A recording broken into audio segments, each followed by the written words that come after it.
Well, it has certainly been a while since we started this What If, and I think it's time for a part 2, especially considering where we left off with part 1. We begun telling a story that is very unlikely, a very unlikely story of Cinder, one of the main antagonists from RWBY.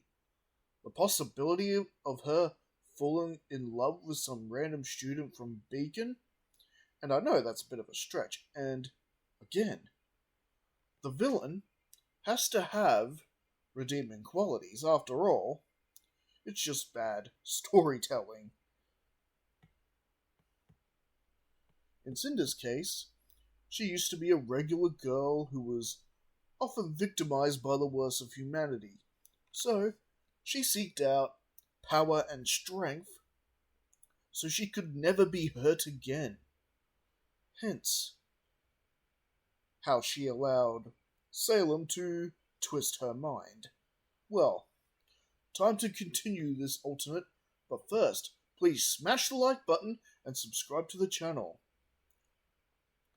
Our story continues exactly where part 1 left off, with our OC hero Drayden and Cinder out on a somewhat surprise date that neither of them had actually planned.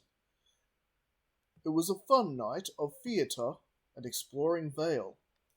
Cinder showed Drayden a little bit of her wild side as she stole an orange Lamborghini, taking Drayden on a thrilling joyride throughout the city, eventually settling atop of a hillside overlooking the Kingdom of Beacon, Kingdom of Haven, and of course Beacon Academy, standing with its brilliance and majesty.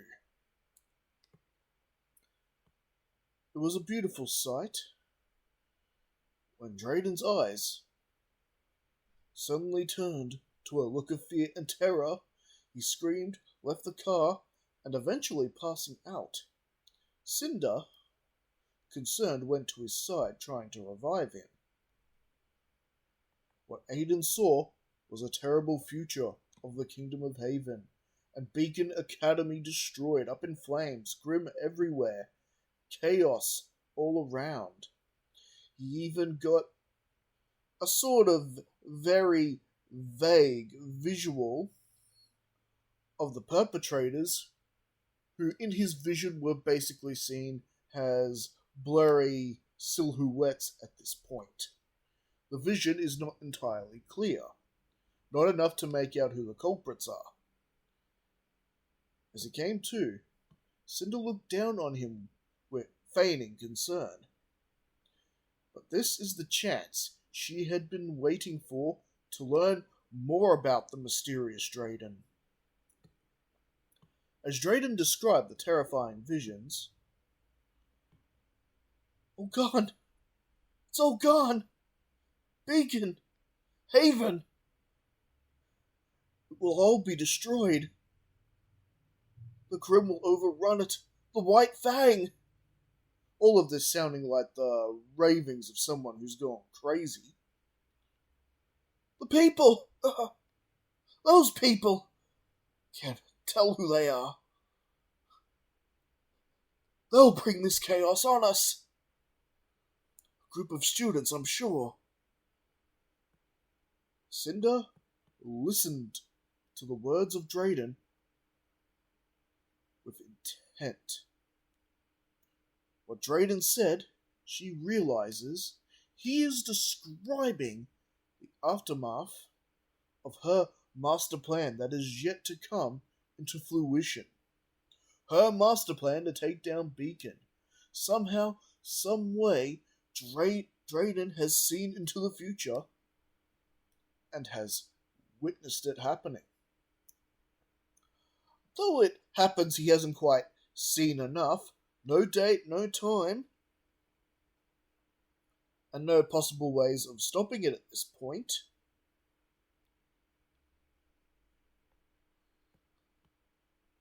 And it was quite obvious he couldn't make ID the culprits at this point.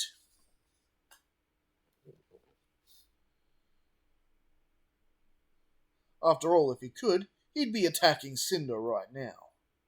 Still, Cinder had to try and diffuse this tension. Diffuse Drayden's fears. Her cunning mind thought of something fast by smashing the like button and subscribing to the channel. Drayden, are you sure this was a vision? I saw you asleep in the front seat of the car. Could it have all been a bad dream? A simple nightmare? She says, feigning concern, even stroking his hair as if she was soothing a child. Oh. I'm sure it wasn't a dream. It seems so real. As if it were happening now. It's as real as the air I breathe now. Cinder smirked.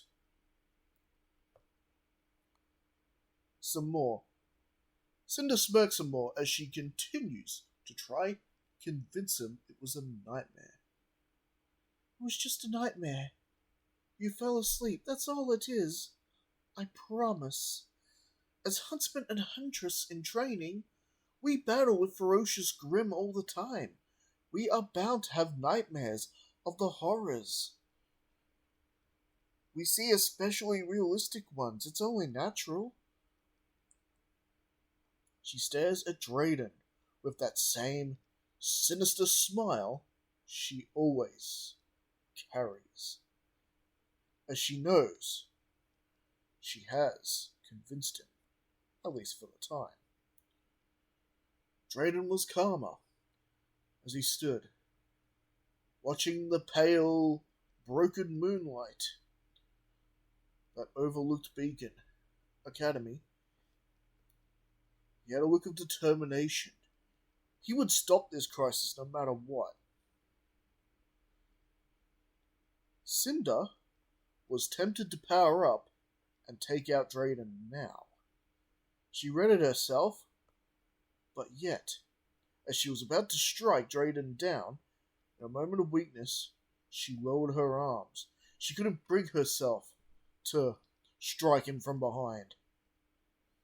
After all, it would be easy to kill him now. Simply shove him off the cliff, she thought. However, she just couldn't bring herself to do it. Drayden had shown her something she hadn't experienced for almost as long as she could remember. Kindness and a great time. Cinder didn't want to admit it, but she had a great time with Drayden. And his mysterious demeanor, his persona, made him more of an alluring object of curiosity. She drove them back to the city of Vale, back to Beacon. The whole ride she struggled with her urge to kill the immediate threat, and whatever turmoil that was beginning to stir inside of her, she rolled it off as simply a part of her manipulation. She's only keeping him alive because he may be of use to her and her plans. What if she could convince him to join her? A warrior that can have visions of the future? How useful could that be to her cause? As they finally arrived at Beacon, it was time they parted ways. Hey, thank you for inviting me, Drayden. I really did have a nice time.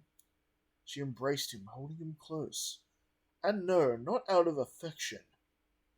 Or so she believes.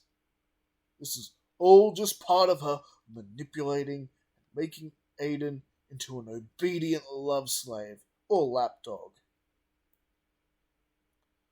Drayden watched as Cinder walked away, disappearing down the dormitory hallways. Drayden would retire to his own dorm. He had his own dorm all to himself, as Drayden was used to living life in isolation.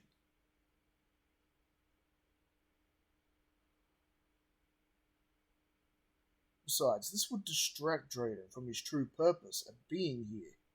He stared out his window, checking the campus. He couldn't get these visions out of his head. He decided to take his leave from his dormitory and making his way to Osmond's study.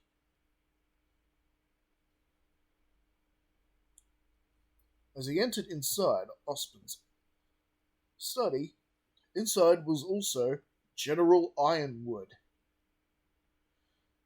And needless to say, they were having a bit of a heated discussion when they suddenly noticed Drayden. "Shouldn't you be in bed this time of night?" Ironwood addressed. "Stand down, General," Drayden barked, surprising the General. General Ironwood was at a loss for words. A student talking to him like this? "Ah, young Drayden. How are you liking the academy? Any progress?" Osmond had asked, a bit of a smirk on his face. Drayden's face turned serious as he began telling Ironwood and Osmond about his vision, that he saw that beacon would fall, Haven destroyed, and someone in this academy is going to be the cause of it. "Osmond, you're not seriously listening to this kid. He's clearly nuts."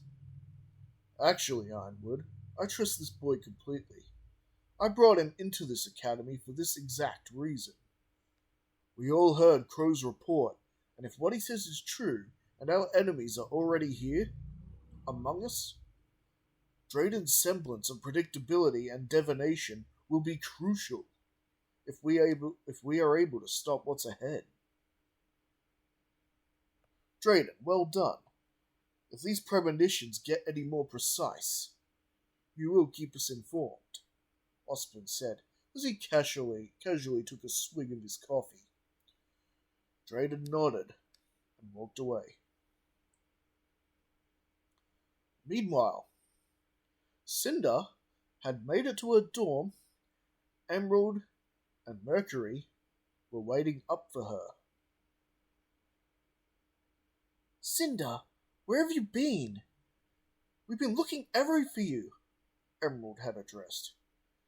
"Yeah, you missed our entire strategy session. What's going on?" Mercury asked, although he sounded slightly more impatient than Emerald. Cinder brushed off their concern. "I had some personal matters to attend to. Nothing you need to worry about." Narrowing her eyes, Emerald continued. "It's that new student Drayden, isn't it? You've been spending a lot of time with him lately. We need you to stay focused on our mission. Destroying Beacon is our top priority, remember?" Cinder simply smirking at this. "You both worry too much. Drayden is just a pawn in our game. I'm merely manipulating him to get closer to our goal." "Are you sure about that? It seems like you're getting a little too involved." Cinder's expression turned to that of a cold demeanor. "Trust me, everything is under control. Drayden's trust in me will only benefit our plans. He will be a true asset." Emerald seemed a little bit more trusting and, well, convinced at Cinder's words. Mercury, however, was still somewhat concerned. "Just make sure it doesn't backfire on us. We can't afford any distractions." Cinder's tone changed one more of a bit of a menacing tone. "I know what I'm doing. Keep your focus on our objective. Leave Drayden to me. Alright, I trust you. I know you won't steer us wrong. You've always came through for us, Cinder. Of course. And we will Of course, we will bring Beacon to its knees. Alright, let's stick to the plan then. Cinder turned her back from her two colleagues, glancing out the window. Good. Now let's prepare for the next phase. The fall of Beacon. The fall of Beacon is imminent. Damn, I've got a script here, and I'm still messing up. Oh well, that makes this video more authentic and funny. Meanwhile, as Drayden made his way back to his single dorm, he decides to settle in for the night, as he then gets a knock on his door. He answers to find Blake at his door, and this is where we're going to actually leave things for the time being. So, what do you think? Is Cinder losing her focus? Is she actually becoming smitten with our little OC hero here? And is Drayden becoming smitten with her? Why is Blake suddenly approaching him? Has the fact that Cinder has been hanging out with him suddenly drawing more people to Drayden? All this and more next time. Don't forget to smash the like button and subscribe to the channel, and we will return with more.